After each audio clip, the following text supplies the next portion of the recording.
So hi guys, welcome to Ustream. I do these streams every Wednesday at 6 p.m. French time and every Sunday at 6 p.m. French time, and they're live on YouTube. So you just go to my YouTube page, and you should see live now. If you want to get email updates about me doing these live talks, so you want a reminder through the email, then you simply go to my page, you click on Lisa Cairns, you go to subscribe, and then you click on the wheel next to it and you put send notifications save. So I'll just show you again. You click on Lisa Cairns' page, you click on the subscribe, don't unsubscribe, subscribe, and then you click send email notifications.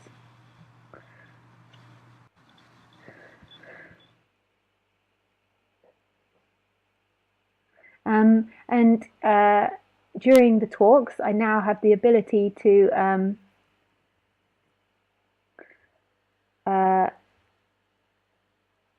for people to see the video of you when you're live on Skype. So if you don't want other people to see you, then you can keep your video off. So if you just want them to hear audio, but I would really go for it and let them see your face. But you can just keep audio, but they will be able to see the page where it says your name, so you can just change your name if you don't want them to see it. Ilango was the first person that did it last week, and it was so beautiful for everyone to be able to see what I see. And who is it we're really scared of seeing us anyway?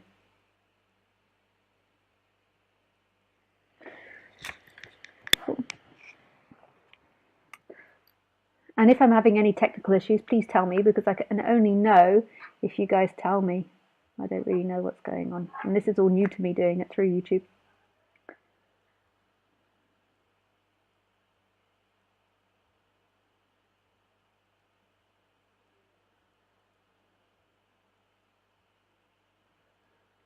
You can also write questions as well. And I get a lot of people now requesting to talk. So a lot of the time I don't get to answer all the questions. So don't feel offended if I don't get to answer them. I'll write back. I'll send a message. It's just the way it is. And if you feel offended, then you need to explore that feeling of being offended. It's never the person.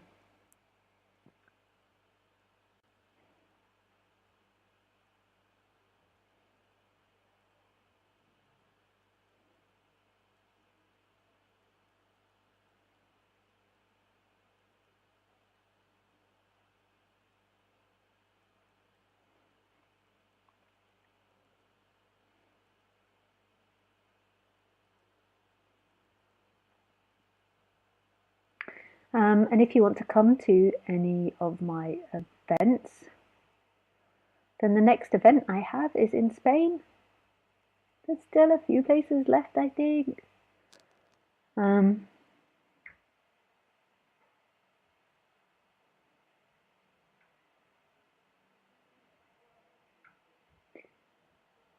I'm doing talks in Barcelona, Spain on the 14th and 15th of October. Then I'm doing 14-day intensive retreat in southern Spain, and I still think there's a few places left for that. Weekend talks in Milan, December 2nd to December 4th, and talks in India, December 30th to January 20th. I had a lady writing to me from the UK who would like to travel with someone to India from the UK, or would like to get in contact with somebody that's traveling from the UK to India because they've never been to India before. So if you're traveling from the UK to India when she wants to go, then get in contact with her. Or if you write to me or write to Tom through the website, then on the events page, then we'll put you in contact with her.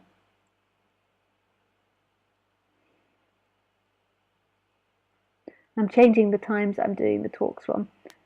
I'll be doing the talks in the evening rather than the morning now.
Hey, Gilbert, Tina Carla.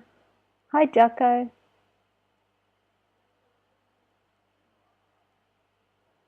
Hey, Steve.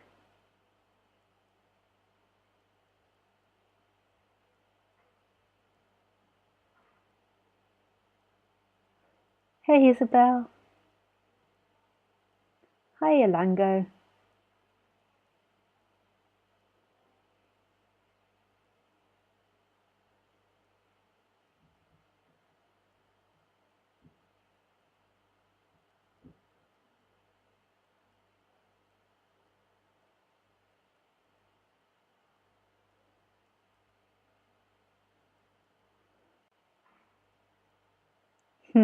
Sweet Elango. Talk quick. I've only got an hour between clients.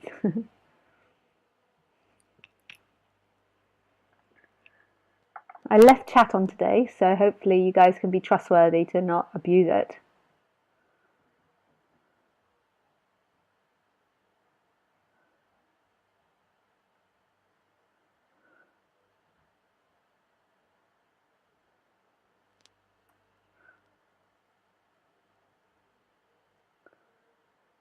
I just have to take away the privilege of chat.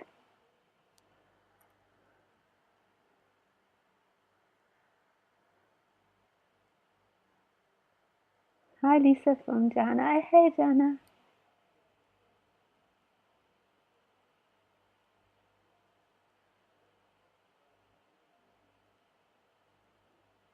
Hey, David.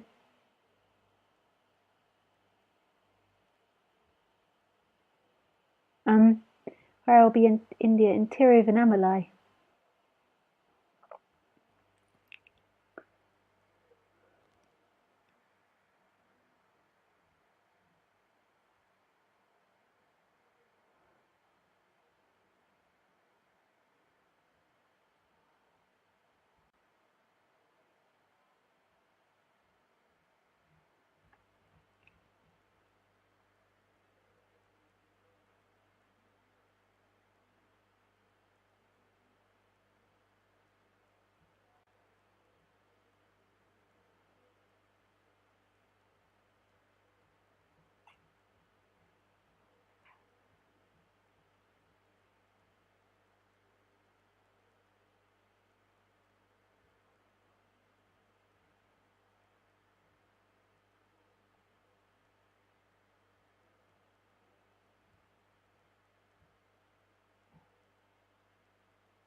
So I think I'm just going to do a little bit of silent sitting first. I like that.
We look for love. We look for ourselves in the next moment. And it's an impossibility. It will never be found in the next moment. You will never find anything other than pleasure in the next moment. It is beautiful. Pleasure is beautiful. But pleasure comes and goes. You have it and then it changes into something else. But pleasure isn't completion. Pleasure will never complete you. Pleasure will never make you feel whole. It's a sensation that appears, that's very pleasant, but then disappears. And pleasure is often the way in which the body directs itself. So when it experiences pleasure, it moves towards that. The separate self believes that pleasure is freedom, that feeling that sense of pleasure all the time is freedom. But actually, it's confused. What it is that it really wants is the dropping away of itself. And often in high pleasures, there is a taste of dropping away of itself. Because when it drops away, what's left is this beingness, this amness. And this amness is totally free. It's love. And it's also empty as well. It contains nothing. It's free. It's innocent. There's nothing that could hurt it. And that's the birthright of everything that appears. That's what this whole universe is made of. And this is non-duality. This is what it's meant by non-duality, not two.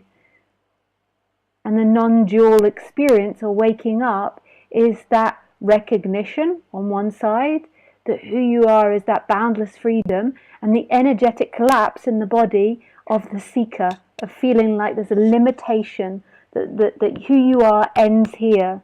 Because actually that amness, that beingness, which is still and in movement, isn't contained anywhere. It's everything. It's non-located. So it's this energetic expansion back into things. There's no longer this sucking which is saying, I'm in here, I am here.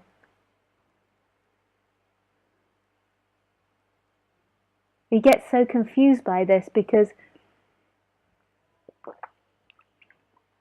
the way that the seeker's built is it starts this energetic divide at 1 or 2 years old, then it has its patterns that it's inherited from its parents, and then it gets patterns that it gets from society put onto it. And basically, as soon as it identifies, there are two feelings which are produced. So there's this energetic center, it feels like something is looking, and there's two feelings that come up. And the first feeling is lack. I am not enough. I've been abandoned by God. I've lost wholeness. I've lost my essence. And this is a feeling, the sensation of lack or incompletion.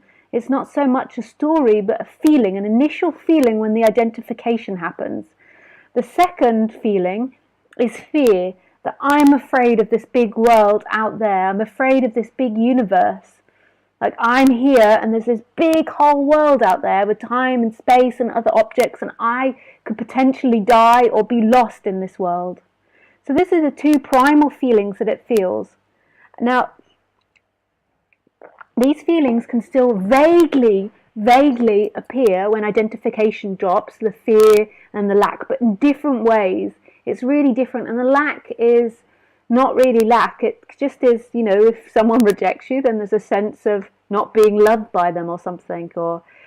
But when the identification happens, these feelings become the most important feelings. These are the two main feelings that are there all the time. And then what the seeker does, what the sense of self does, it feels these two feelings, it looks at them, it's not even aware it's doing this, but it feels them, it feels not good enough, and then in the world, it always is trying to feel good enough. It's always trying to complete itself in the world. And the same with the fear. It feels afraid, and then it's always trying to find safety in the world. So this is what the separate sense of self is based on. It's seeking for pleasure, it's seeking for love, and it's trying to avoid fear, it's trying to run away from fear. And that's always what it's doing when there's separation there. And this separation throughout the day will be more intense and less intense. You'll be more expanded and then less. And we associate that with things, and we think, I'm happy because of things. But actually, All happiness, that completion, has got to do is feeling more or less identified. And when you're less identified, there's more freedom and space, and everything is enjoyed more. And when you're identified, things are being rejected and not enjoyed so much.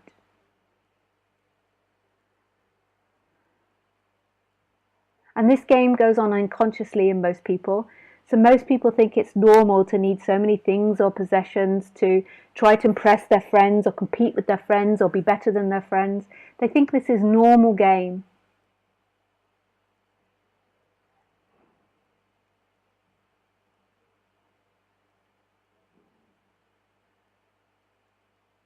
This game can produce a lot of excitement.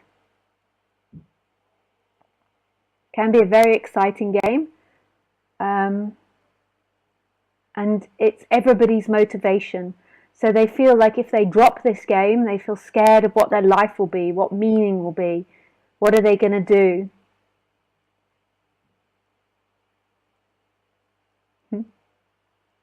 Hello, Mr. Fly. This is what people's purpose is.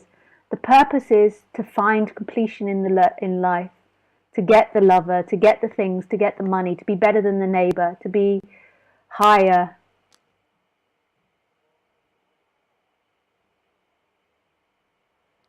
To get as much as possible.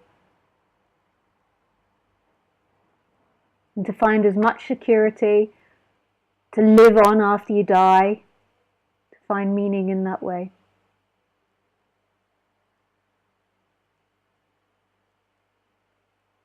But this plagues people. People stop doing what they want and what they feel. So as a child, you're more free to do what you want and feel and express yourself. And they constantly live in the bounds of this seeking game. And they do it with other humans, and they are always asking other humans to play that game with me. You have to validate me. You have to love me. You have to be kind to me. You have to praise me.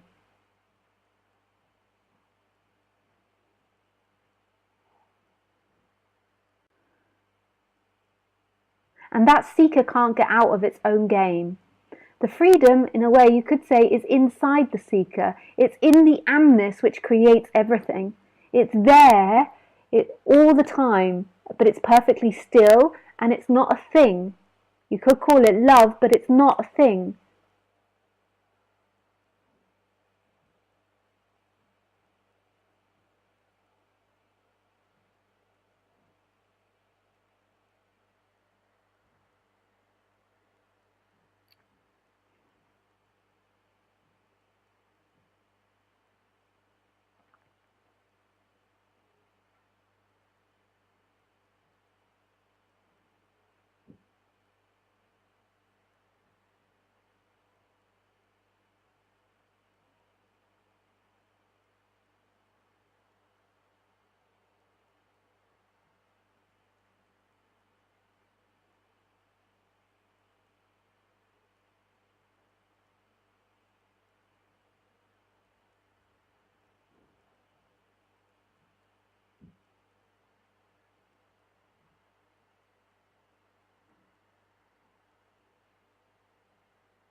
So the seeker is always looking in an event. It's always looking in something that's going to happen to me, something that I'm going to know, something that I'm going to get, a feeling.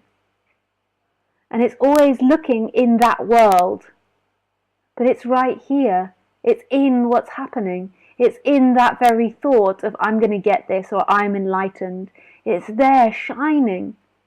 Always. But the seeker is looking in its world of time and space. I'm going to get there. I need to find this. I want this.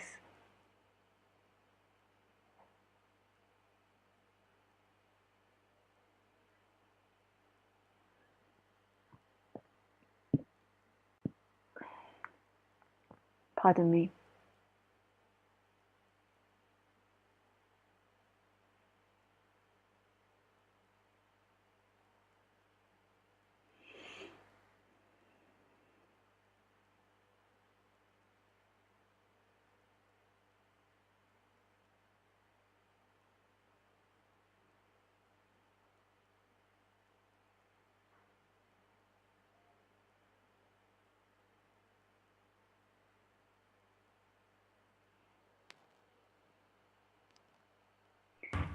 Hey, hey Keith. Hi. Are you happy to have your video on? Did you mean to do this? Yeah. I'm just confused by the whole. Do I have to turn off YouTube? Yeah, you have to turn the volume off at least. Okay, I don't know. I'm sorry, you can't see me until I get another camera. I'm still trying to order it. Okay. I have to have 2 cameras for this system. So you can hear me, and then you can see me on YouTube, but it'll be slightly delayed. Okay, it's delaying my adjusting of my screen as well. It's what, sorry? Oh. Delaying the adjusting of my screen to get it my face in the middle. That's funny. Okay, yeah. In the last few days, I've become really. Oh, I've disappeared. Which is kind of the idea, isn't it? I suppose. I just want to check that people can hear you. Maybe my connection's a bit slow. But can people hear him? Have I got the right audio cue in? If anyone could tell me that. Oops.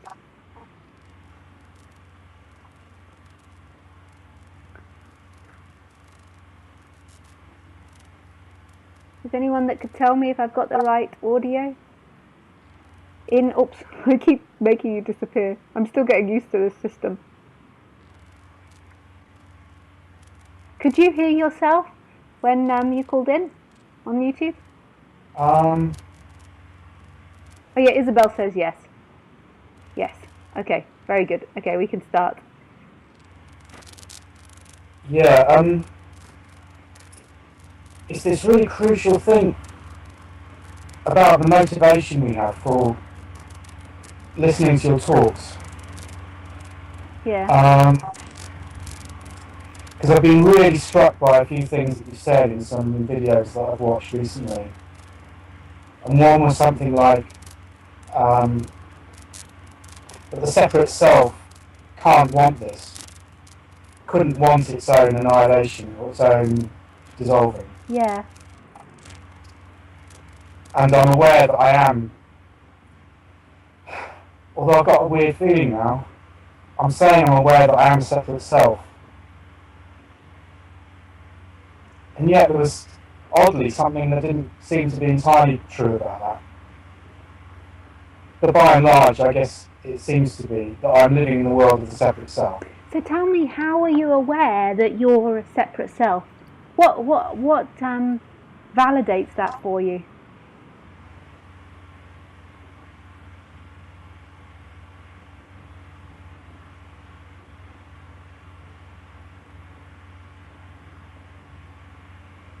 I guess it's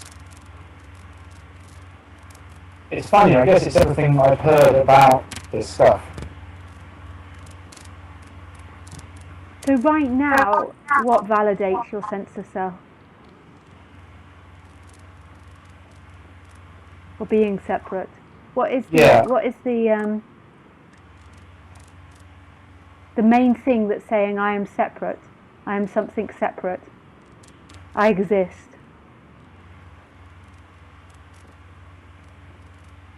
Well, if fear is separation, then I guess I have a sense of fear and anxiety about being seen by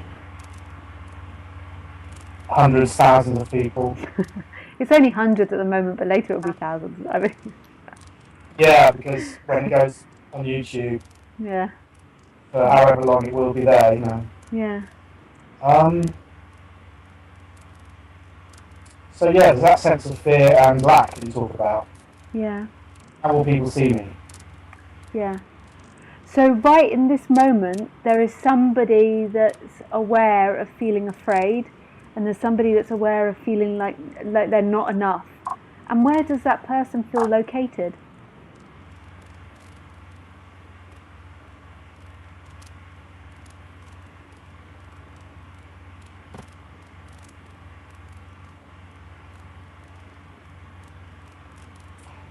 Actually, this is slightly weird because I've been getting a slight sense of, I'm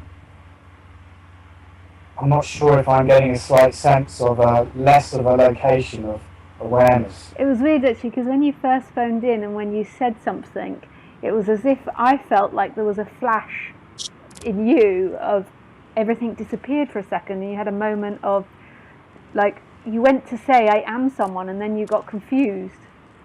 And then you were like, it was as if there was an unsureness, which I don't know, it was just like a sense that I got when we were speaking in the beginning, because there isn't at all somebody there, but it gives the appearance that there's somebody there.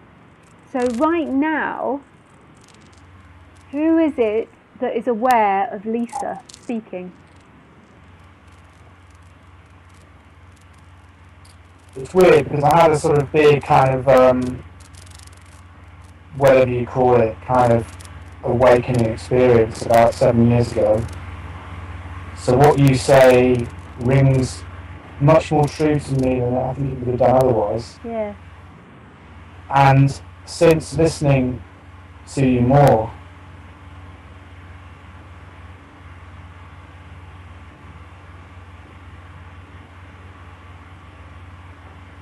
I'm getting more of a sense of me being a phenomenon, all my experiences being a phenomenon in the world as much as anything external. Yeah. But it varies a lot. It varies. Yeah, no, it comes and goes.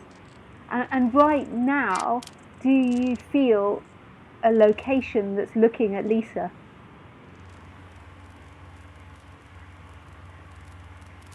Or maybe you could say computer, because I know that you can't see me live, you can only see a past Lisa. Where do you feel that relationship of you and Lisa? It's funny as you ask this because it's kind of maybe, unless I'm mistaken, bringing out something which I'm becoming dimly aware of, which is that as I see you, I'm kind of experiencing this person, this mind body seeing you. It's like, what's going on now? There is the body Keith seeing you. There's something like that going on more. Yeah. And what is it that sees the body mind Keith?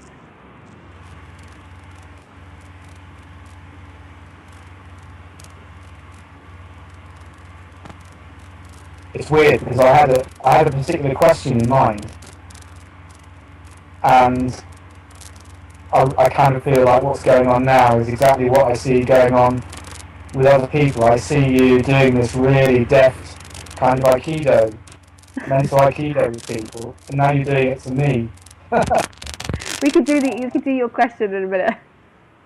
Okay.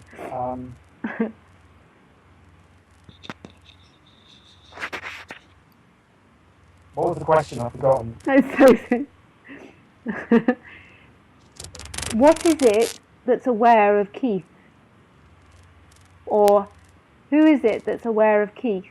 Is there any description that you can place on that?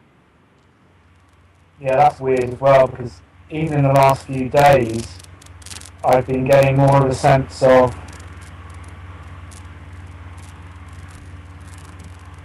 the identity between the so-called experiencer and what is experienced. So in fact, in a way, there isn't an experiencer. All there is stuff, experience. Yeah.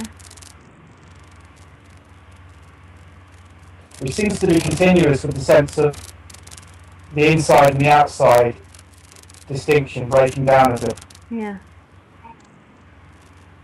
Yeah. And because it's the sense of the inside being really distinct from the outside that seems to be what makes up the idea of the separate self. Yeah. Do you have an internal reality that's looking out at an external reality? And this is the lie. There is no internal reality. There is stillness in movement. There's a profound silence here that's making sound. And it's not located, this stillness or this silence. It's all happening. And it's seeming to have the Keith perspective or the Lisa perspective, but it's not actually someone's perspective. They are appearing because they're seen. They're an experience. Everything you think, everything you know, everything you feel is an experience appearing in this. So therefore it can't be the experiencer. Yeah. But I'm getting that more. You can ask your question now. After I was like, poo, poo, poo, poo, poo.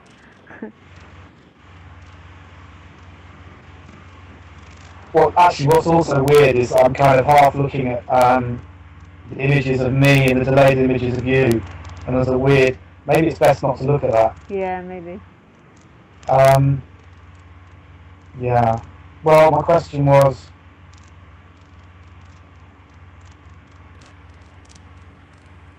You were talking with someone, I don't know if it was a video I saw from the past, some time ago, or recently, and there was a guy who was asking you, an American guy, what would the 18-year-old Lisa say if they asked the 18-year-old Lisa why they were on the spiritual path, you thought that you would have then said, to become happier, basically.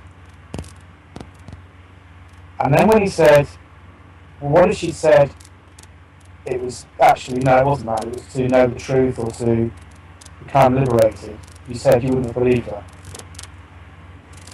And it seems that you're also kind of saying it wouldn't even be possible for the separate self to be wanting that. Yeah. Because it's the whole very nature of the separate self to not want that. Yeah.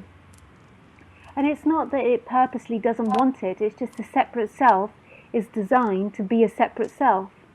So it's never designed to undo itself, it's never designed to not be that.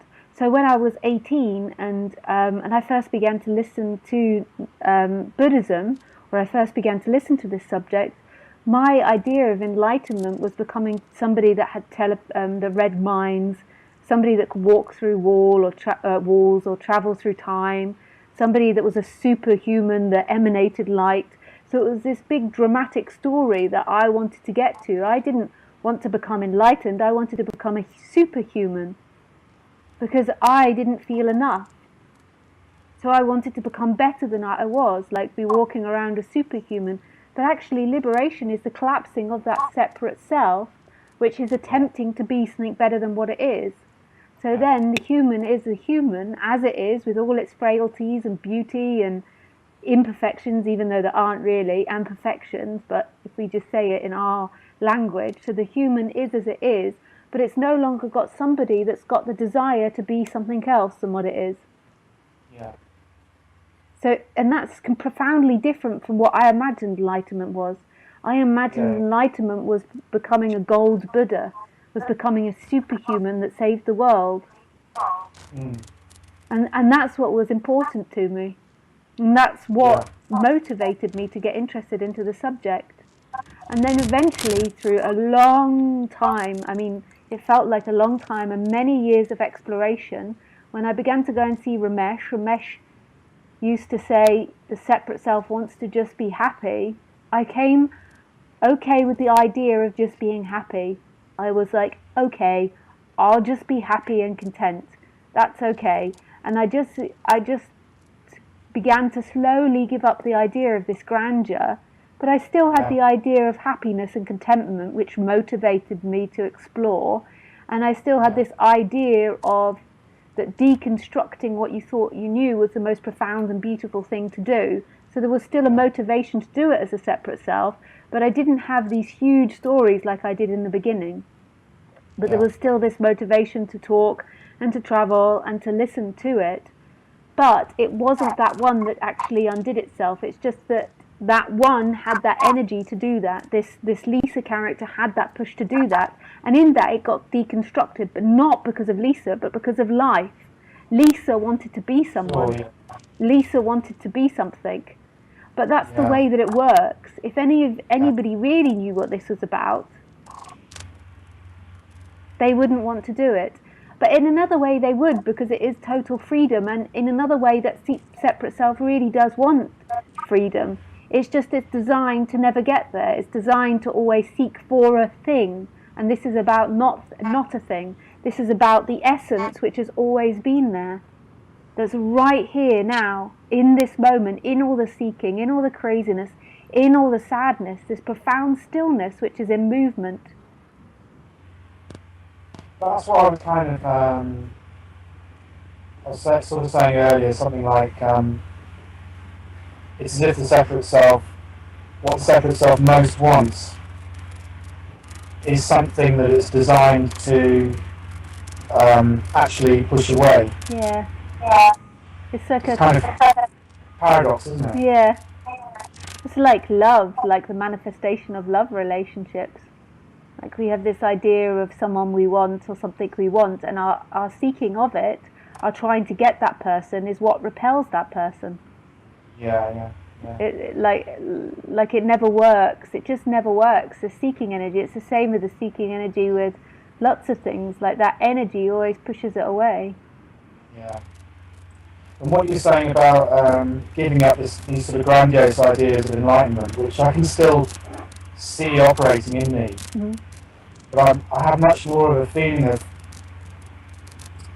partly because of your idea that you're saying that actually the separate self can't really go for liberation. It will always, in fact, be using it for another agenda, its own agenda. Yeah.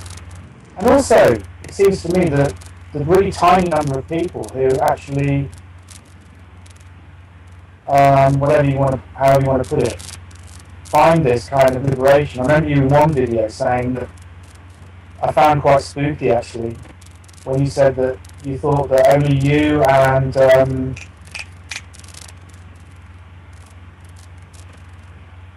your partner, Tom?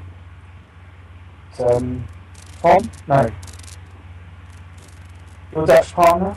Paul. What's his name? Sorry? Paul. Paul, yeah, Paul. That they were the only two people you thought were content, you and him. I said that. Yeah. I think he must have misunderstood what I said. Unless I was making fun. I was being sarcastic. What did somebody ask me? No, it was quite a long monologue, sort of introduction type thing, I think. I don't think you were joking. No, I wouldn't have said it. I wouldn't have said that because I don't think. Well, if somebody wants to go and find it and show me the clip where I said it, I just can't imagine saying that.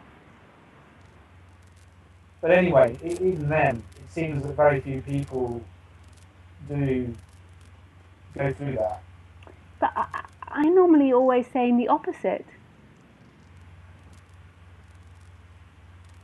What do you mean? I thought... Really? Yeah. I'm normally always saying that the opposite to that. That it's becoming more and more common. Right. I probably live a slightly sheltered life. Yeah. Well, it's just also because I see a lot of people, and I see lots Yeah. of awakenings. What I do see is a lot of awakenings, and then from those awakenings, there's still identity coming and going. Like there's a lot of flip-flopping. That's what I most commonly see. Right. I mean, I suppose in a way I don't really communicate with that community, maybe, that much. Yeah. I think that's a mind thing, and I mean, you've tripped me up in that I can't argue this much because you've told me that I said something else to this, so I can't argue it. But I'm normally always on the side that it's the mentality of the mind, it's the mentality of the person to think it's really rare. Well, yeah, that's a good point. Yeah. But it's also because most people are living in a society where this subject isn't ever spoken about. But within the community where it's spoken about, I think there's lots of people that have profound changes and awakenings, especially like a lot of people are flip flopping still, but like profound openings and knowing and seeing.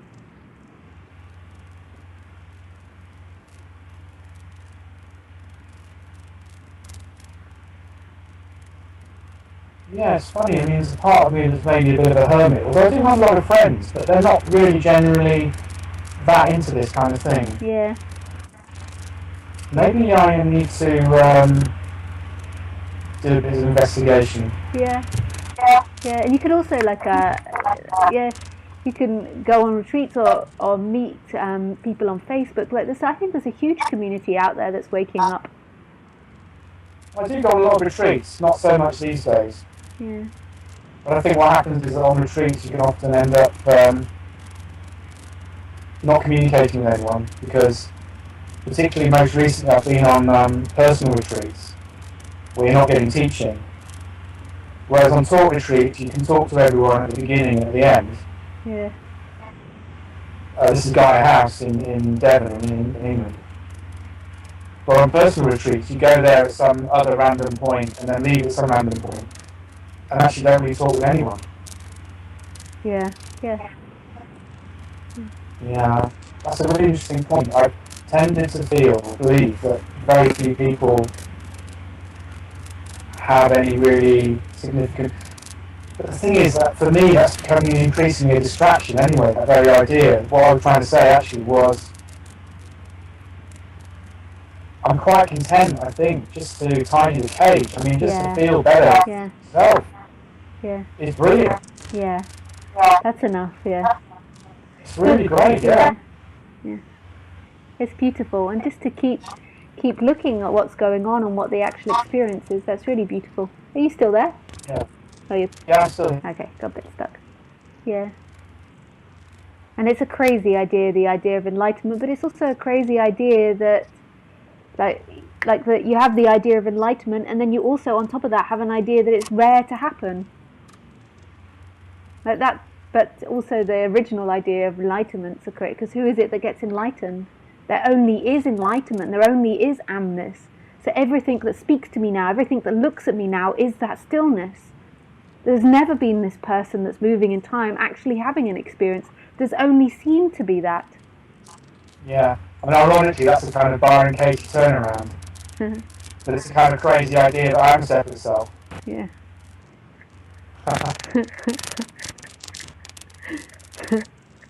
Oh, wow. I really need to go to the loo, so I think I'm going to have to Okay. disappear. All right. Well, nice to talk to you, Keith. Thanks for calling. Yeah. Thanks. Thanks. Bye. Thanks a lot. Bye. That's nice to have people call in. Thanks, Keith, for doing that. Second person. Woo-hoo! So.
to me if no questions.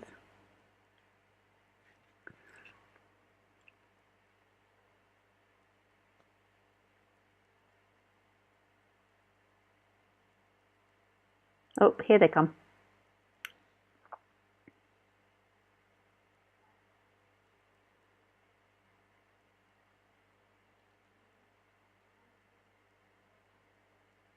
Oh no.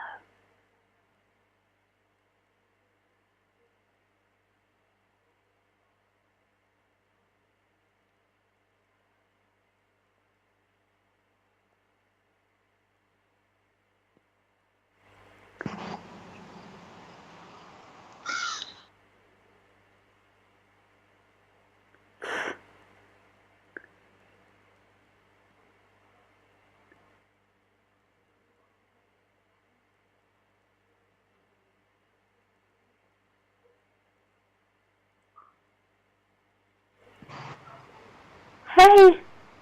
Hello?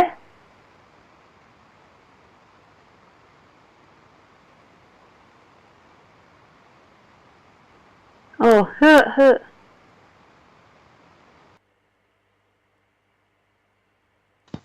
Hello? Hello?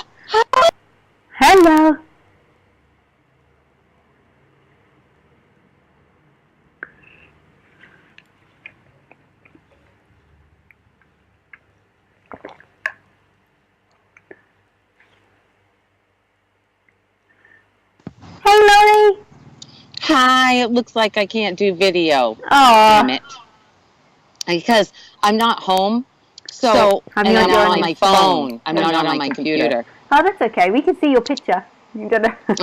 Okay. It's a bummer. Anyway. So I've been listening to Roger. Nice. Oh my gosh, somebody sent me videos of him 2 years ago. And I couldn't understand him. Now everything that he says is like validation. It's like it's not jumbo mumbo jumbo, and it's completely clear to me everything he's saying. That's amazing that you can understand me and not him. I know, because you learn from him, right? Well, Mesh too. But also that like everyone always says that he's a lot more like understandable than me. No way. Yeah. Isn't that funny? Yeah. Oh. Well, I just wanted to say I'm loving this new, now that all the bugs are out and everything, I'm loving this new, I wish I was able to, I think you could see me so everybody could see me, because it's so cool. Seeing Lungo was so cool Sunday. But, and what Lungo said at the end to you, it's exactly how I feel. Same thing. I had tears in my eyes as he was saying that to you. Oh, that was really sweet. Because I feel the same way. I would not have made, after all my retreats and how you've helped me to see what happened to me, because I didn't understand all that stuff that happened to me, see my body going black and, noticing that thoughts don't come from your thinking, thoughts, voice, and talking doesn't come from thinking. All of those profound things that have happened, you've actually gotten me to see the clarity of it, because I was completely lost with all these things that were happening. Yeah.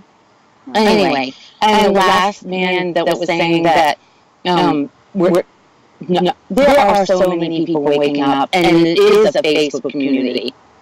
It is. People on Facebook, we were able to talk about it.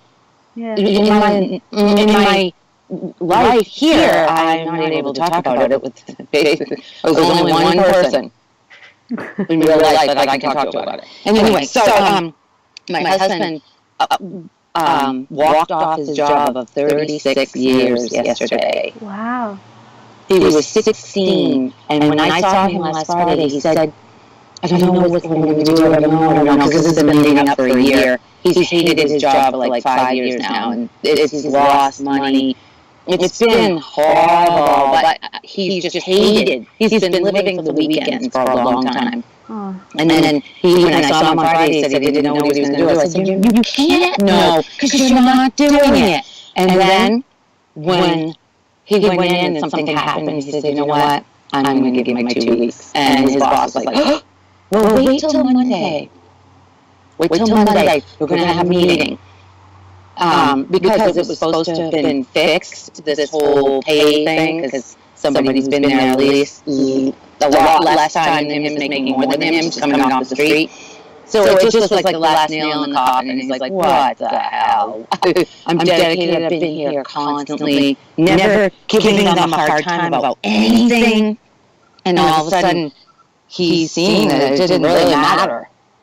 And he just said, okay, I'll give my 2 weeks. So they had a meeting Monday, and they said, wait a minute. Yeah, today's Wednesday. So they said, no, they weren't changing anything. It's going to stay the way it is. So he said, okay. And his boss said, if you want to leave this Friday, you don't have to do 2 weeks. And he was like, oh, really? What? So, yesterday he went in and he was thinking. He said, you know what? I'm done. Now, before, I would have been, oh my God, what's going to happen? It's going to be, oh my God. You know, I see those thoughts here and there, but it almost seems like it's energized me. It's exciting. It is exciting, which is so messed up. From everybody was like, oh, he has nothing lined up. What are you going to do? You're supposed to be going to Spain. What do you should cancel your trip. I'm like, no, I'm not canceling that trip. And I don't know. It's just, I just wanted to share that with you about how I think it's really beautiful because it's a mentality. It's a mentality of like staying somewhere where you're not happy because you're too scared not to, or because you're bound by money. And then in a way it perpetuates itself. It keeps that dynamic going. It did. And it pushed him. And he was like, well, when I got home yesterday, he was like, I made a mistake. And he was bawling. I said, you can't make a mistake. You can't. You're not doing this. Yeah. And he can't see it. Why does he think he's made a mistake? Because he's afraid? About the money, yes. Yeah. Yes. He's afraid. He's like, it's a mentality, money. It really is. Yeah. And I don't even get that yet about the mentality about money yet. But well, it's really simple. It's just that in a way, it's like love. It's like anything. It's like seeking. It's the more that you seek for money out of fear, the more, in a way, you keep money away. You keep not money away, but you maintain the idea of being poor. You know, I know really super rich people, many rich people, and they're often the most stingiest people because they feel very poor. Yes, exactly. And it's not about getting and maintaining money. So I just got confused by the person in the background talking. Yeah, they just walked in. Yeah. I'm sitting in her and you like, and I was like, huh? No. I'm sitting for an elderly lady, and somebody just came to the door to talk with her. But it's the same with like seeking enlightenment. It's the same mentality. It's like it's like chasing money. Yeah. It's like chasing enlightenment. In order to not feel poor, in order to feel rich, and therefore you maintain feeling poor no matter what you do. And in a way, you push money away. You push those opportunities away. Yeah. Meanwhile, hating what he's doing. Yes. It's really confusing, that talking in the background. Oh, sorry. I know. I've got the my earphones in too. Okay, how's that? Is that better? Yeah, that's better. She was quite loud for a while. But it's the same thing. It's all a mentality. And the more that you fear money, the more in a way you keep it at bay. Yeah. And the more and even a way, some people, they fear money, so they work so hard and they actually get money, but they never fulfill it, and they constantly feel poor and hard done by and vulnerable, and they feel like life is attacking them. They feel like life is not giving to them, not bearing fruit.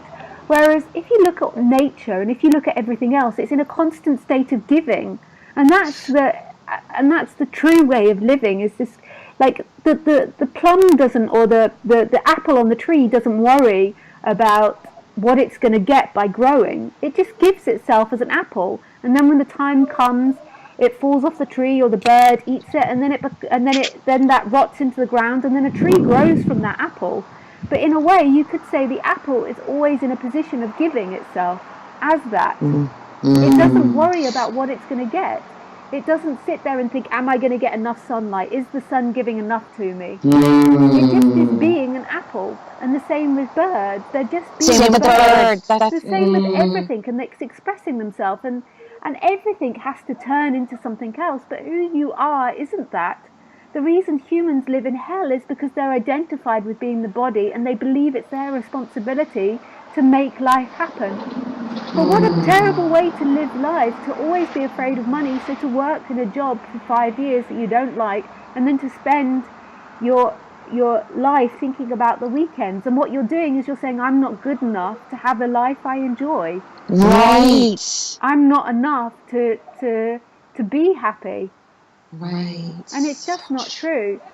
We're so afraid of money, and we've made money up as a society. I don't think it's a fair system, and I don't like the system, and I think the system works because of this mentality of sense of self, and I think if the sense of self collapsed, the monetary system would collapse. Definitely. I don't think it's a fair system. Like, I don't think it's fair that a cleaner gets paid £2 or £5 an hour, and then a banker gets paid £100 an hour. I don't think that's fair at all. Well, look at the football players. Yeah. Or the baseball players. And the sick amount of money. Yeah. It's really not a fair system. But everyone buys into it because everybody's afraid. Right. Afraid of not having enough. Yeah. Yes. Always. And in a way, life always shows you what it needs to show you. So it's always showing you what you fear, what you want to reject. God, I can't wait to play this for him. I know it's for me. To be afraid of. He just needs to keep opening himself, like just letting it in and letting it in. I'm not saying people quit their jobs or not. I'm not giving it any personal voice. No. I'm just saying that what's got to happen is let life in fully. Right. And that's the total state of giving, is to let it in, not hold it out. Beautiful. And so the pain of that, the pain of what his colleagues did, the pain of what this company did that he gave his life for. Yeah. And that's it. He's in major pain. Yeah. That they didn't care. Yeah. They don't care. He was just a number after all these years. Yeah. But and it's a family-owned business. But of course he was, because that's the mentality of money. That is the mentality of what money is. As long as he's bringing in money, that's all that mattered. Yeah. Beautiful. Thank you. Oh, with pleasure, Laurie. Nice to speak with you. And we will see you in less than a month. I'm going to be able to hug you. It doesn't seem real. Can't wait. Yeah. All right. I love you, woman. Thank you. Thanks.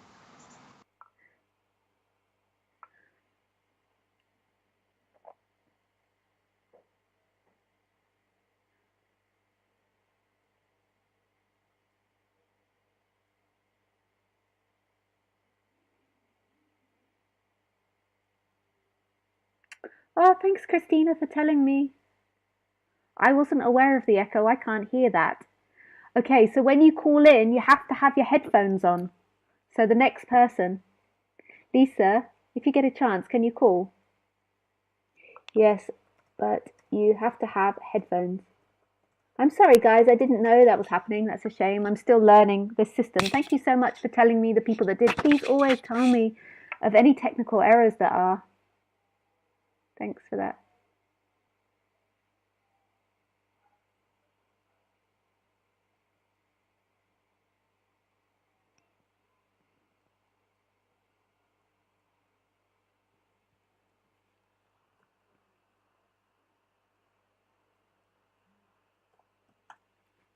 So he said, do you have to have a mic on them? No, they don't have to have a mic on them as long as there's a mic in your computer. You can just put your headphones in. So your computer mic should still work. Hey, Joan. Hi there. There's an echo of the sound of the woman speaking. Also, the guy beforehand, not as bad. It's hard to hear what she's saying. The sound is normal when you only show the video of you. Oh.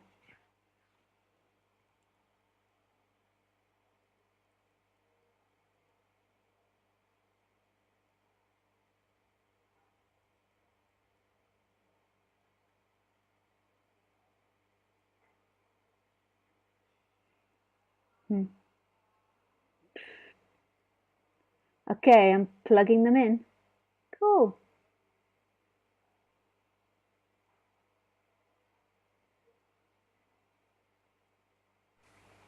Hey! Hey, nice. Hi. Sorry, I'm gonna angle it so the lights in here. Oh, you just have to turn off the volume on YouTube. Okay, I will turn it off. Okay. So can I just, before we start speaking, can I just ask people how the sound is now? So if you could just tell me if the sound is better.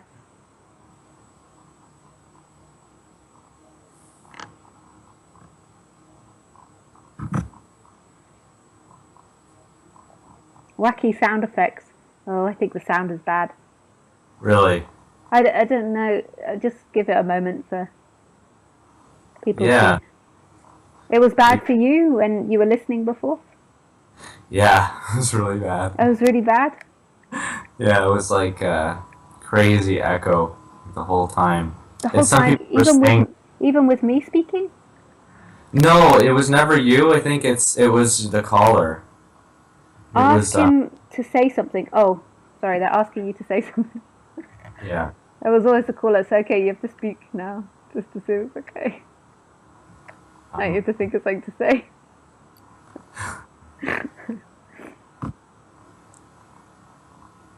You can just say hello.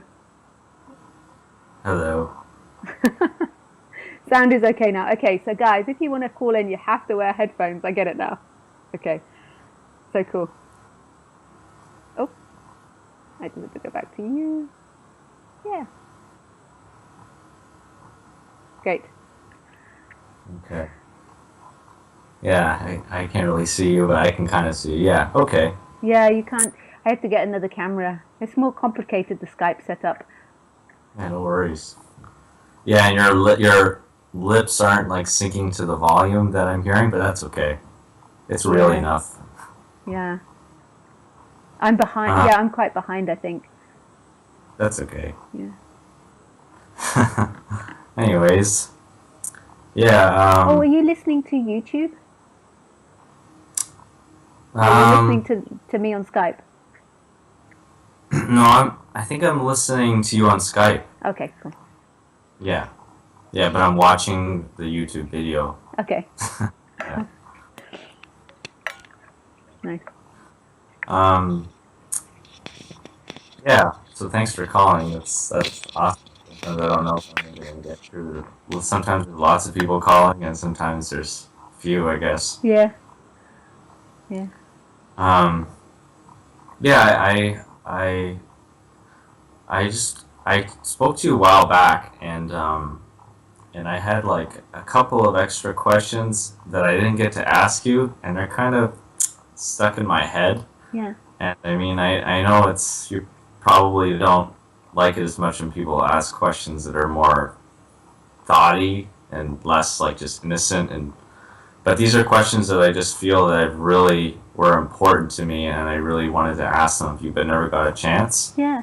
And sometimes there needs to be intellectual clarity. I'm not against intellectual clarity. It's more this really seeking energy that comes with intellectual clarity that I reject. So it's Right. but so we'll see what it depends on the energy in which you ask them with. It's always that way.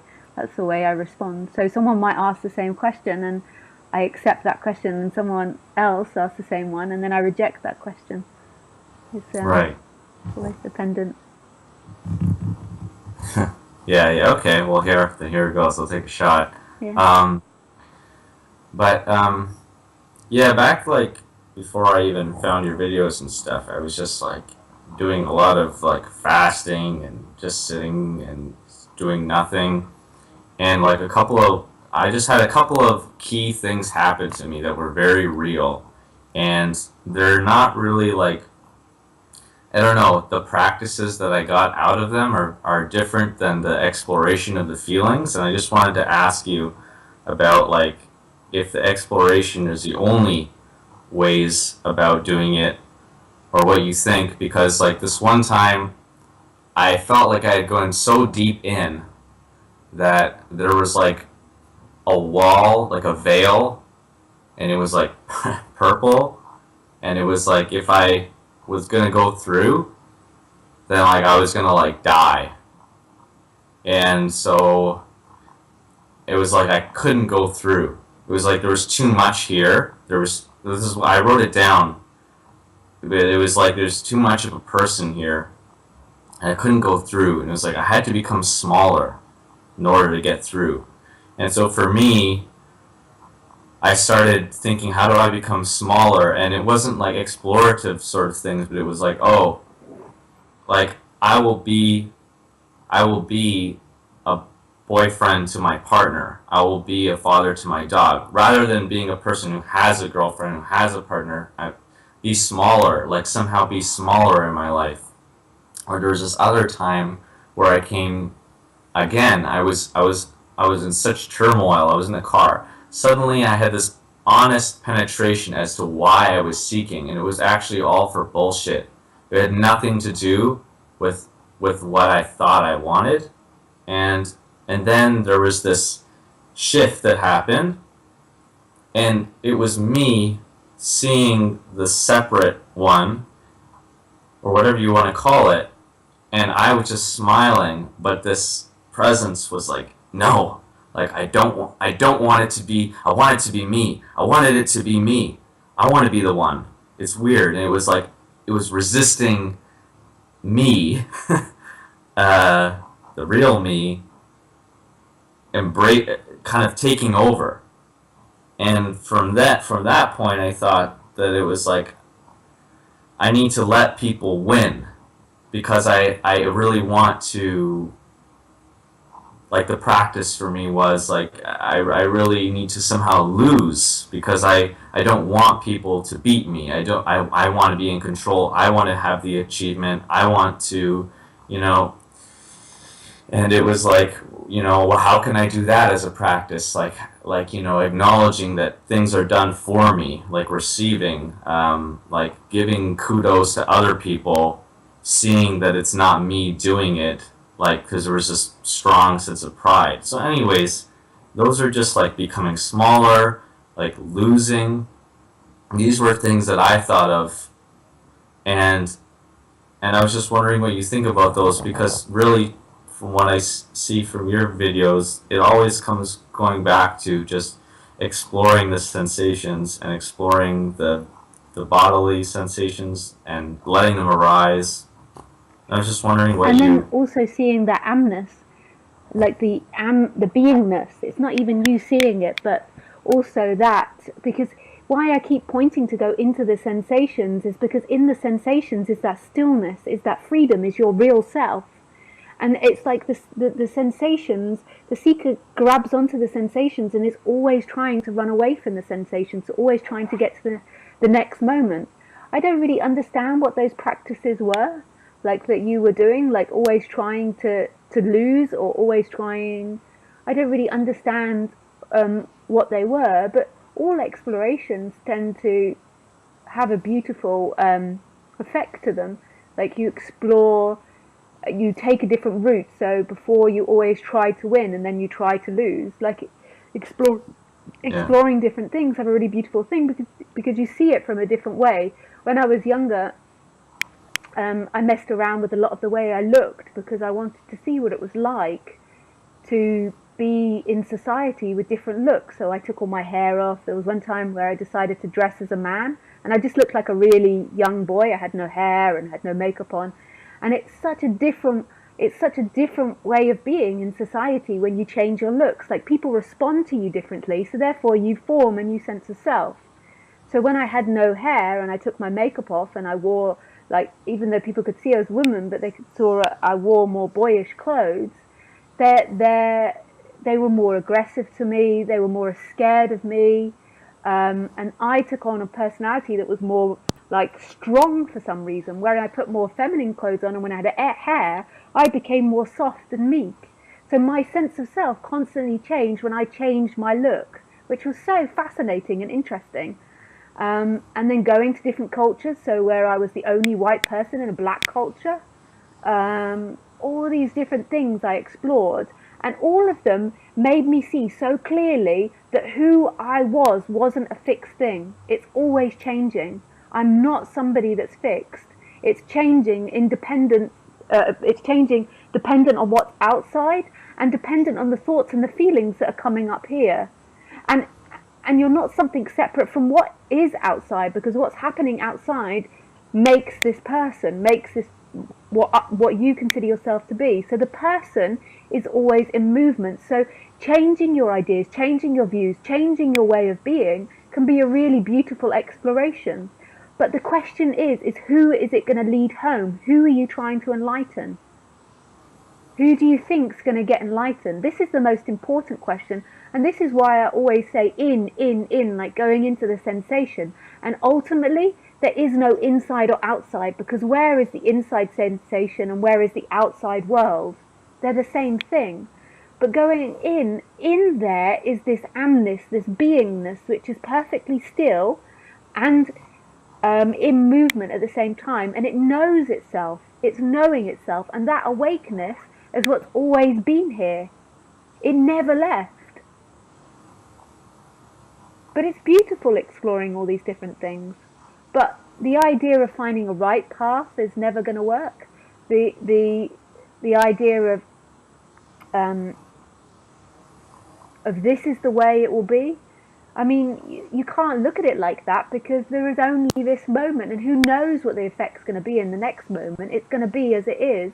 And ultimately, it's not that person that's constantly in movement and constantly changing that's waking up.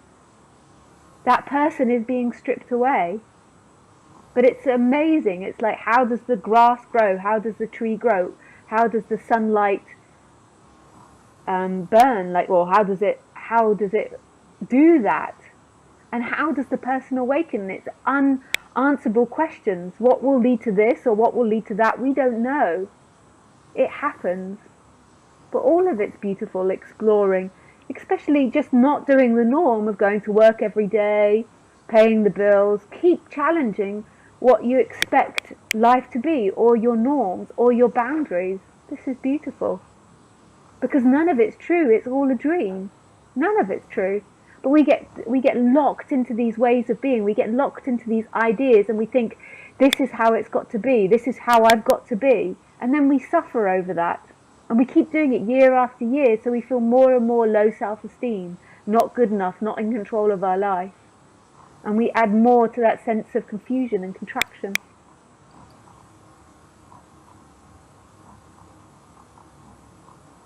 Yeah.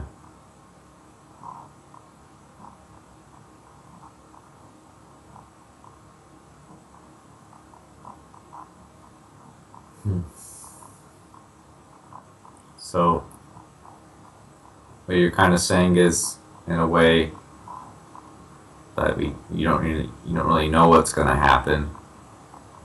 So maybe don't. Like, it's cool to explore, but to try to have a fixed way of getting somewhere. It's like you don't even know what's going to happen anyways. And then who is it that's going to get there anyways? Yeah. But there's always that amness. But while that person's there, it's got to explore. The seeker has to explore. That's what the seeker does. The seeker has to look until it stops looking.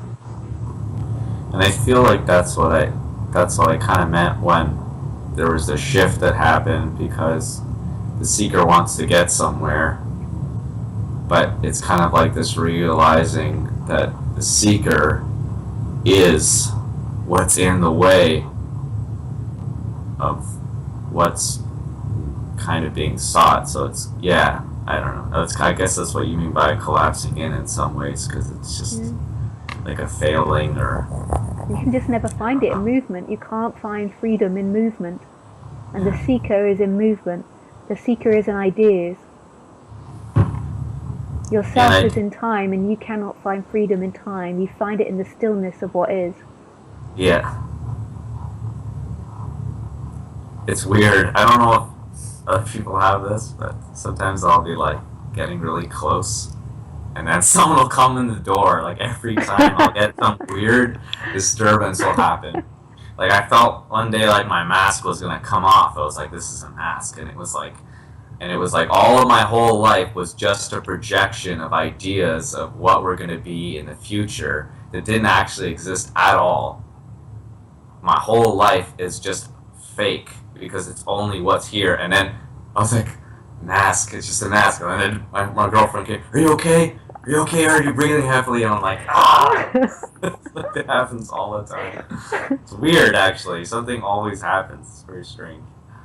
But nothing happens by accident, in a way that there's something in that. Like nothing, it's all the same energy. Everything is that amness. So it's like, it's not you waking up. It's not that person that's sitting on the sofa that's having that realization that's waking up. That girlfriend is as much part of the dream, and that dream is that you are the dreamer. So it's like, it's not that it's happening and it's a mistake. It can never be a mistake.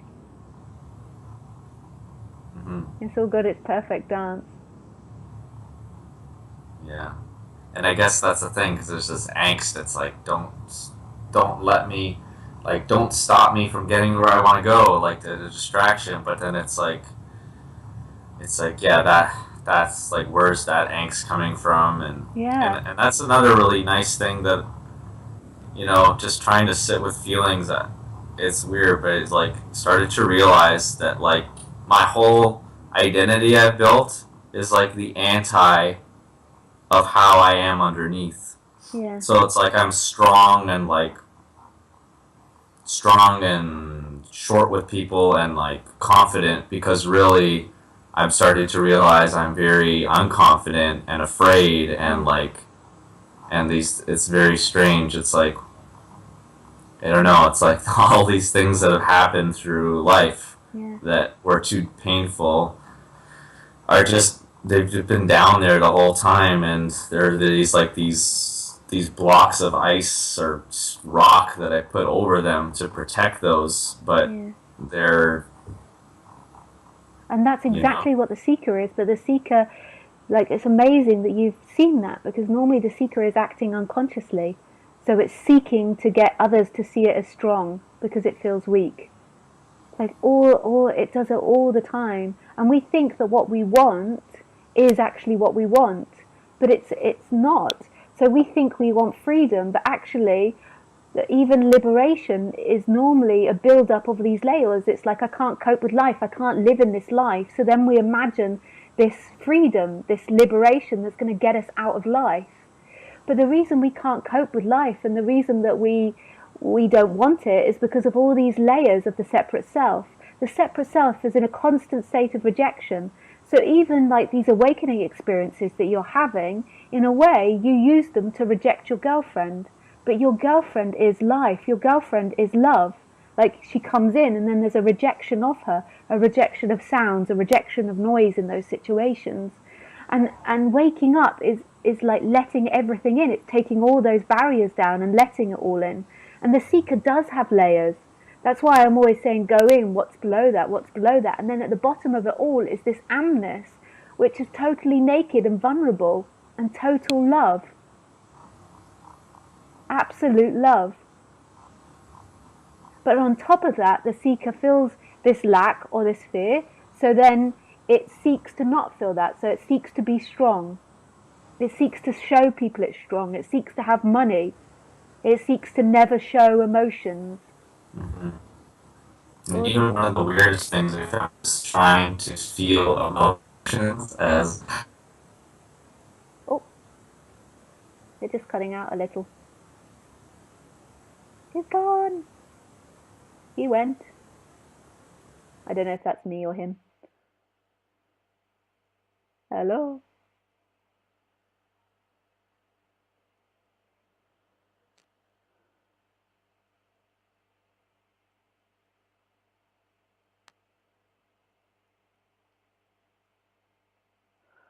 Oh, I don't know what happened there. He got cut. Okay, so if you want to speak to me, you have to wear headphones. Hired came in just now, but YouTube does not work. Pity. Hi, Leslie. Huh? It's not working?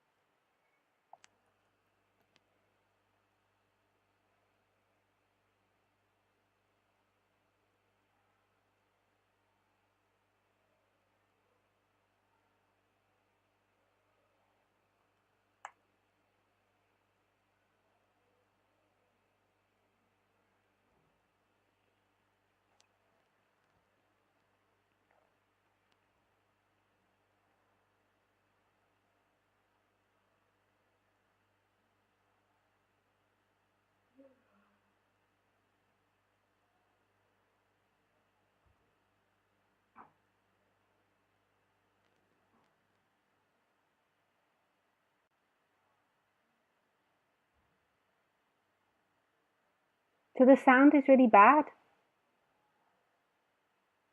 Sound great now. Dishes.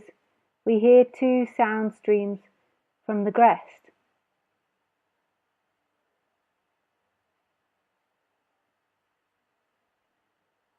Oh, so it was bad again?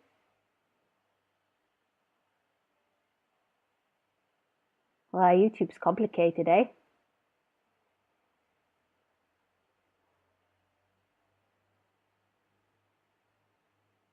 Here to just bear with it, guys. I'm just learning the system. Hi, Lisa. Sound is okay. Oh, it's okay? Sound is okay now. Oh, good. It's much better. Sound is good. Okay, great. So if anyone else wants to... Hey, Lisa, I don't know what happened. My internet must be weird. Yeah. So if anybody else wants to talk, just put up the notice again because I lost all the questions when I was flicking around trying to work out about the sound.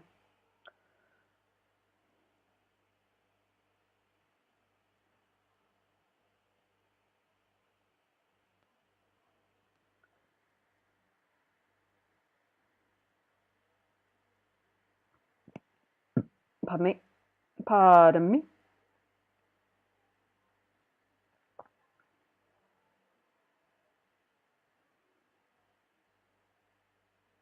Hi, Lisa. It is a terrible echo on Livestream. Want to let you know. Oh, really?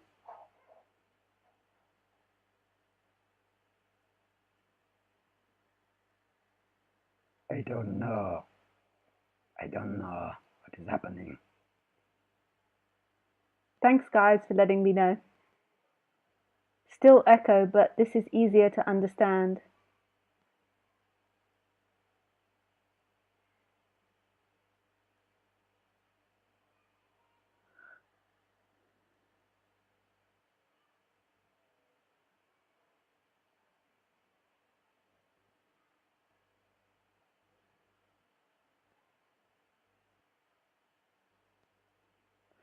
Okay, so if you want to call in, you have to have headphones. Yes, the sound is fine, but he just went away as you were talking, yeah. So the sound is fine now? The one is fine, no echo. Okay, so I think it's fine. So if you want to speak, call now, but with headphones. Now there's reverberation. Reverberation. I don't know what that is. Reverberation. Hey, Sybil. Hi! Hey! You have to have headphones. I have headphones. I just have to plug them in. You were faster. Merci. Does that work? Hello. You have to turn off YouTube or turn the volume off YouTube. Does that work now? I think so. I don't know. It'll be other people that tell me. Okay. I turned off the sound on the YouTube channel. So I think it should be working. It's a little confusing, people's messages to me, because I don't think they all come through on time. Okay. Well, I hope it's working for them. Yeah. I have my video on, right? That's okay. Yeah. So everyone will be able to see you. Oh my God, that's so scary. You can turn it off if you feel it's too much at any point. Just turn it off. That's okay too. Okay. I'll leave it on. I'm a bit nervous, as you can tell, with my shaky voice. Yeah. And take your time. No, you don't need to hurry. If you want to take a minute, then you can take a minute. That's okay. Okay, perfect. You were just talking about a lot of things that really resonate with my life right now. As in, like this, I've just ended a relationship with a guy because I could feel like it was getting really possessive, or like my feelings for him were really possessive, and it wasn't really what I wanted, but it just went that way. Yeah. You know, like really wanting it and feeling that this is actually not really good for me or him, and it was really unbearable. And it's like exploring the feeling was really hard. Yeah. We can have an exploration of it now, if you like, these feelings. Yeah. Of course. Did you have a particular question, though? Yeah, I guess, like, is there any way to get, like, do I have to face it, or do I, like, how do I get beyond that? Because, like, I feel my sensations in my body quite vividly. Like, it's not hard for me to connect to them. Yeah. But I also feel like this resistance to that, like, wanting to be somewhere else. Yeah. And I guess there's no, like, the question is there any way around that? Yeah. Wanting to be somewhere else. Is there any way around that? That's got to play out, that energy, until it's finished, just like a thunderstorm. The thunderstorm's got to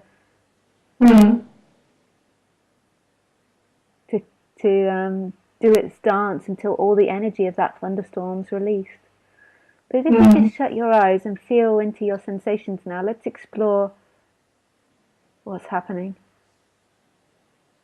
I can feel, like, my heartbeat in my shoulders. Yeah. And heat in my face. Yeah. You're feeling shy or afraid?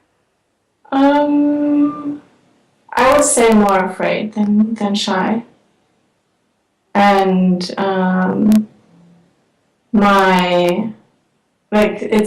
feel like this congestion in my heart area. Yeah. Yeah.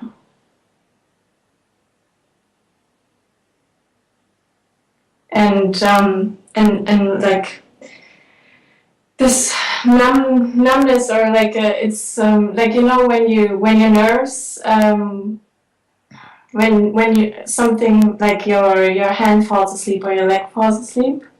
Yeah. I have that in my neck.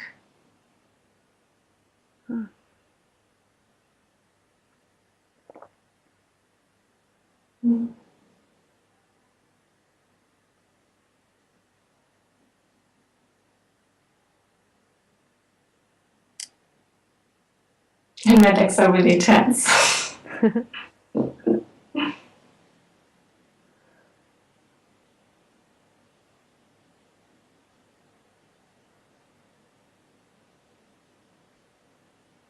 So just before we go into the feelings, I just feel a little bit of non-duality that wants to come. Mm-hmm.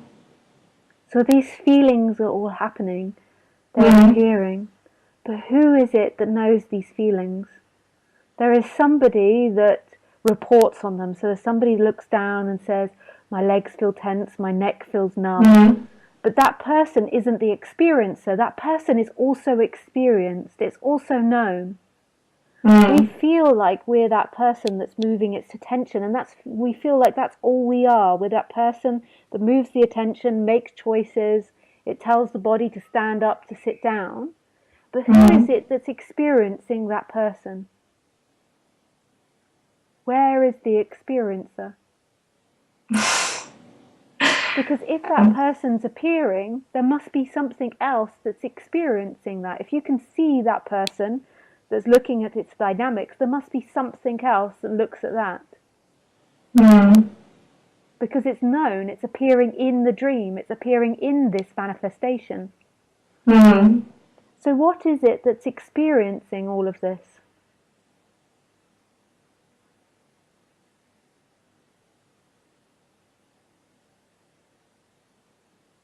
I don't know. Where does that voice come from that says, I don't know? Right now, in your experience, where does it feel like it comes from? Nowhere. Like... Does it also feel like it's your words? No. It just comes, it just appears. So the sensations just appear as well. All those sensations. But actually there's no limit to them. What makes them suffering is this limitation, this person that pulls them into a tight energy and says, this is me. But actually these sensations are everywhere. They're endless. They're eternity. They didn't start and they don't end. And they don't belong to a thing.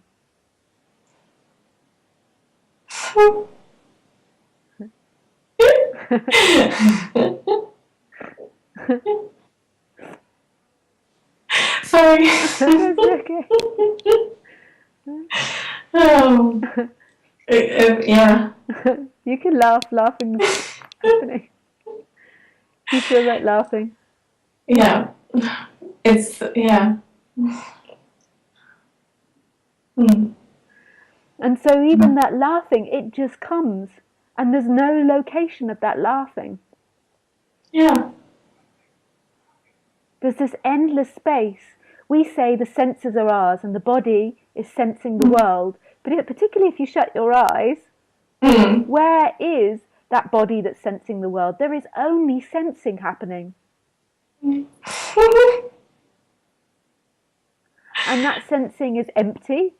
It's not got a back on it. It's totally not in movement, not happening. And then it's happening at the same time. And the happening part is love. It's such love. The person is always taking on the traumas. And the body's always going to be traumatized because that's what happens with bodies. It takes on information. But the person takes on these traumas. It's happening to me. Yeah. And with love, it's such a complicated thing because love, there's a natural element to love, like the bodies coming together, just like swans come together or birds come together. There's this really beautiful natural draw that happens. But yeah, I just feel like that whenever you want to grasp it, it goes away. Yeah, but there's also... Whenever you, like, yeah. There's this fake part in us which wants to maintain love, wants to hold on to the lover, wants them to be things for us.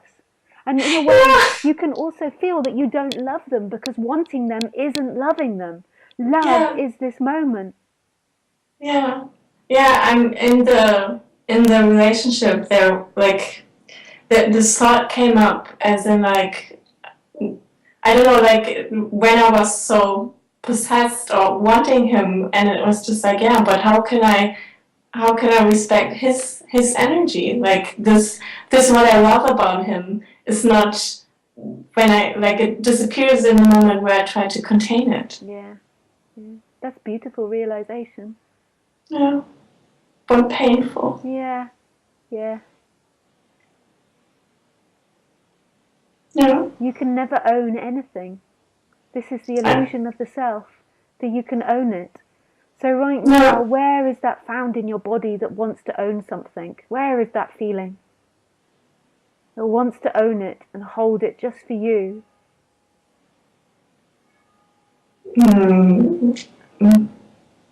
I can't grasp it. I think I'm shutting, it shuts down. Can you feel that sadness of losing him? Yeah. Where do you feel that? Yeah. In your heart, in your throat? Yeah. Heart. Yeah.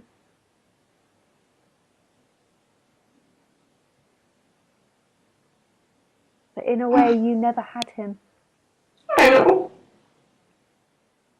It was simply an idea that you could have something, because who is the you that could have something?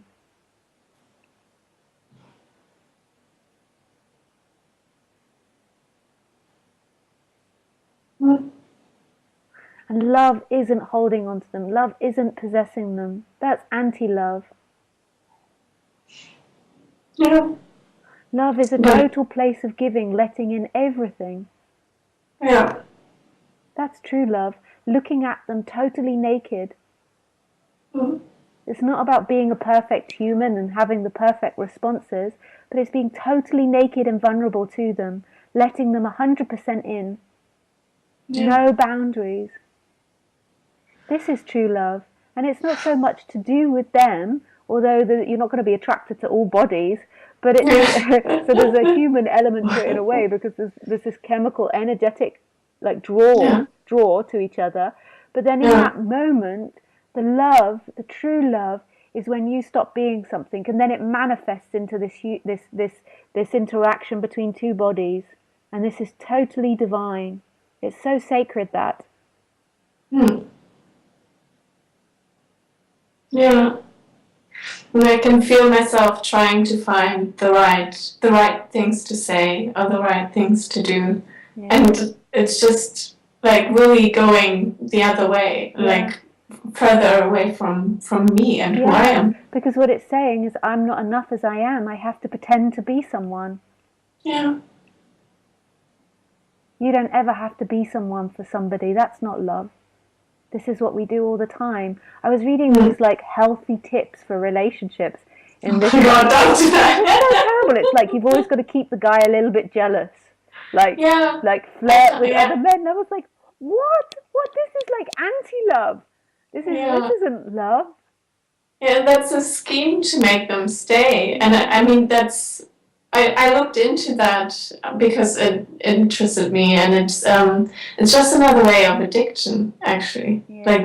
The chemicals in your brain work the same way with any other substance that you take. Like if you work with this, the cold shoulder and letting him in again, making him a bit jealous, and always leave him or her in the insecurity, and that's totally what I experienced. It's anti-love. Yeah, and I thought that was love. Yeah. Yeah, that feeling that he's not calling back, and then he's calling back, and it's all calm again, and then that must mean that I like him, but it's just that my anxiety stops. Yeah, totally. Yeah. And then you think you want him, but it's an uneasy wanting. It's just that he represents to you, he represents something that you feel is missing in you. Yeah. And then you try to be something else for him. And this just keeps validating that sensation of lack. Keep saying you're not enough, and then you keep repeating this. People do this from relationship to relationship for many years. And then they have no idea what love is. And love is beingness. Love is your essence. And that's all you need to show them. That's all you need to show them. there's so much mud on top and so much conditioning. It seems that way. Especially for women when you're raised to be kind. Yeah. And it's like, I feel like this fierce or angry part of me is totally shut down, and it's like, Yeah. No? Yeah. No, totally, it does. And so this is why it has to keep being an exploration of feelings and deeper, and then you'll come down to two base feelings. The two main feelings that are produced by separation are lack and fear. Yeah. And then eventually it begins to break down, and you're never going to become, because you're more than likely not going to get rid of all the karmas of these bodies, because these bodies, for so many generations, there's been this breeding of separation. So even if you wake up in this life, the body's still going to have these old remnants of these patterns,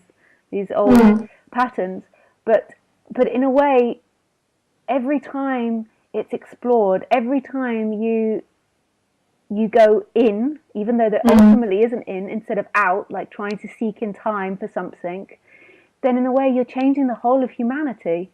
And it's such a beautiful and compassionate thing you're doing, because this is the step towards the next generation of women that don't do that.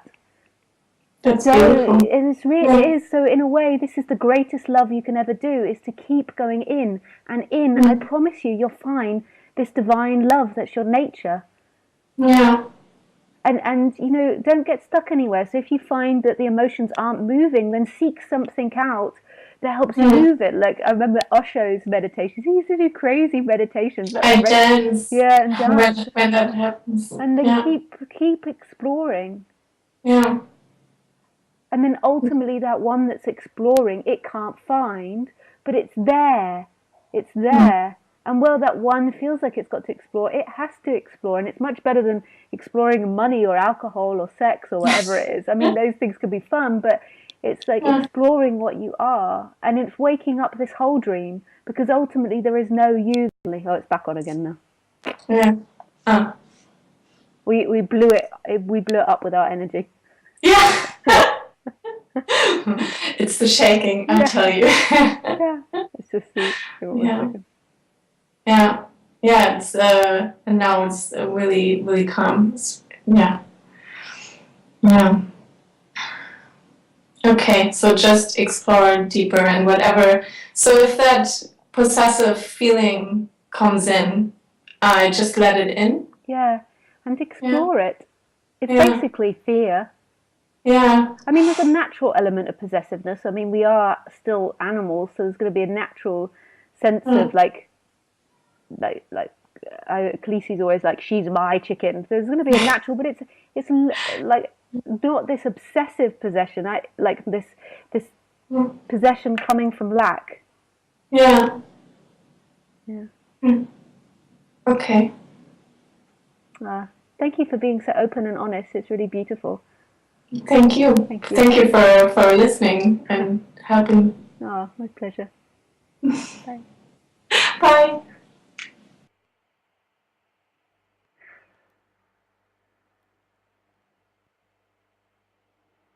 Hey guys, did I lose you all?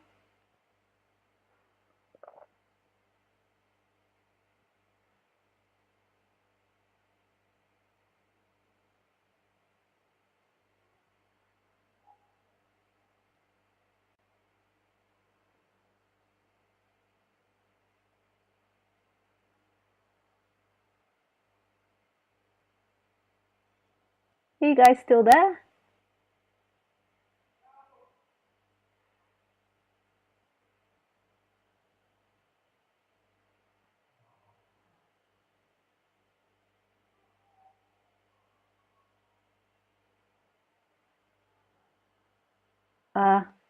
People are being abusive in chat again. Okay, I got to turn chat off. Sorry guys, I know you all love chat. But what happens, I find, is if I turn on and off sporadically, the people that are wanting to be abusive, they forget to come. Okay, so I just have this question that I'm going to read out. Where did you go? Okay, I have a question about relationships. I was with a girl, everything was fine. Then I had the thought about that if everything continues to be okay, we'll be together for life. It frightened me because I felt like if it continues, I will have no choice but continue with her because everything is fine.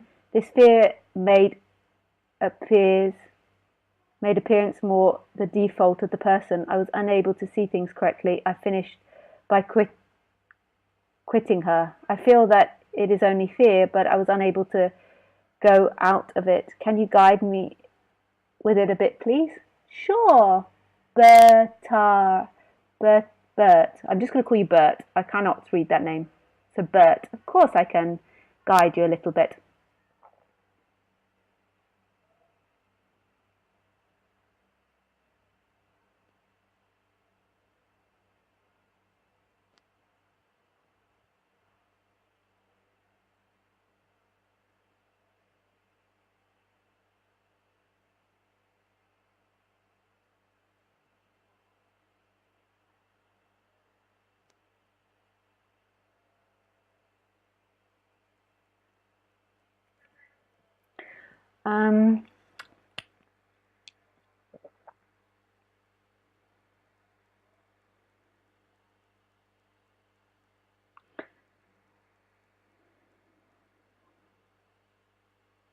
So basically what creates all suffering is this sense of self, this sense that you are separate from life itself, that you're separate from everything that's happening. And then as soon as separation happens at a young age, we have two primary feelings, lack and fear. And the separate self is always trying to avoid those two feelings. So its whole life is about avoiding fear or lack.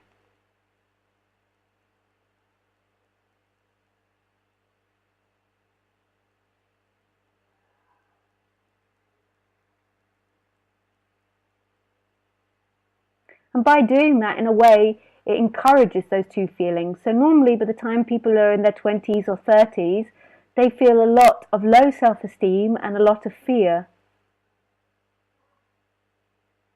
And so with this lady, this separate self, basically, imagined yourself in time with her. You got afraid of time.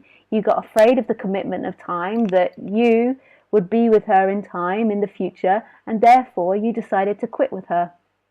It had nothing to do with her. It was just basically your imagination of yourself in time. And this whole idea of you guys being together forever is a crazy idea anyway. But this is the way we're taught to see things in our society. We will be together forever. And the reason that we say these things is normally because we're afraid. But it made you afraid in the opposite way. You felt afraid of this future. So there was a you there that had this future that was pushing down on you. And then it felt too much, and it was absolutely nothing to do with her. Nothing. So then you rejected her. It was your idea of the future that caused the problem.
But maybe that's enough now. It's now 8:15 here. So I'm not sure how Ustream's been, not Ustream, Livestream's been, but I'm still learning all the technology and learning how it goes, and that's great now to understand that people need headphones when they want to call in.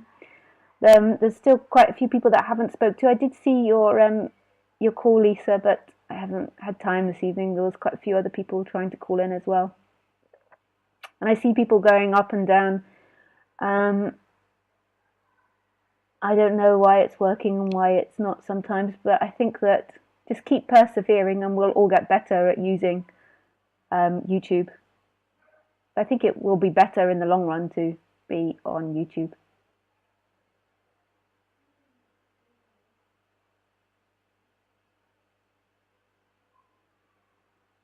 Once we've got used to it. Okay, thanks guys. It's beautiful sharing with you. Lots of love. Bye.